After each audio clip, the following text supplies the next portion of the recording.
Kapatid! Bring me! Nagulat ka?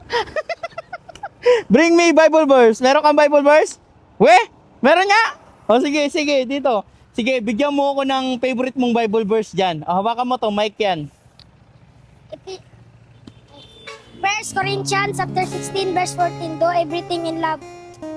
Genesis 1:1, in the beginning God created the heavens and the earth. Sige pa. Proverbs chapter 3 verse 5, trust in the Lord with all your heart and lean not on your own understanding. Wow! Ang ganda, nagulat ka ba kanina?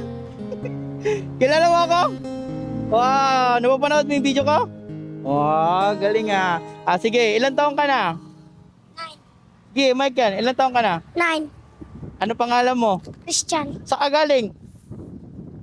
Bahay. Nasa bahay nyo, papasok ka ng school? Grabe ang init, mga kapatid. Tingnan nyo ang init na lalakad niya lang. Wow, anong pangalan ng mama mo? Rolibet. Rolibet. Papa mo? Dani. Ano sa'yo trabaho nila? Ano sa'yo trabaho sa imong mama? Wala.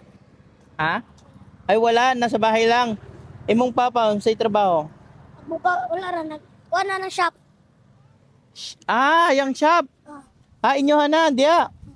Eh, mama mo, nandiya lang din. Nagbantay bata. Wow, mga kapatid. Oh. Ah, kapatid, na ako'y pangutanan sa imo. Himos kayo mga kapatid, oh. Gawin kayo, no. Lalo siyang gumapo kasi meron siyang salita ng Diyos, no. Opings, nagbabasa ka talaga ng Bible, no. Sige, may tanong ako sa'yo. Kung nagbabasa ka talaga ng Bible, kapatid, saan pinanganak si Jesus? Sa Bethlehem. Sa? Bethlehem. Wow, amaze ko ni bata.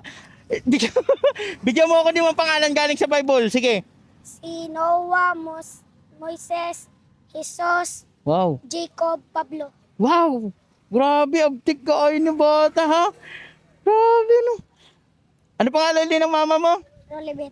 Shoutout ko sa magulang ng batang to, no? Saludo ko sa kanya, no? Kasi makikita mo naman sa kanya, no? May salita siya ng Diyos. May salita siya ng Diyos. Ibig sabihin, nag-guide siya ng magulang niya ng sakto, no?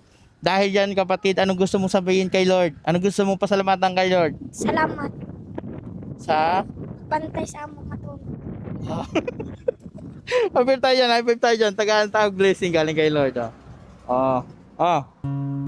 Tapos itong bigas. Para sa yan, ha? Ay, bigyan naman may bigas na kayo.